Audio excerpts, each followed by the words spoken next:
An Australian couple is criticizing Qatar Airways after a woman's dead body was seated next to them during a long-haul flight.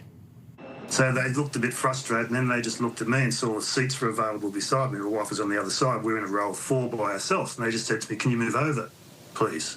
And I just said yes, no problem. And then they placed the lady in the chair that I was in. Mitchell Ring says the woman passed away partway through the 14-hour flight between Melbourne and Doha last week. The crew were unable to move her to another part of the plane, so they placed her blanket-draped body next to them, even though other seats were available and empty. Ring says he had to be seated with the body for hours and even after the plane landed. They're calling for different protocols to be put in place. In a statement, Qatar Airways said they're sorry for any inconvenience or distress this incident may have caused.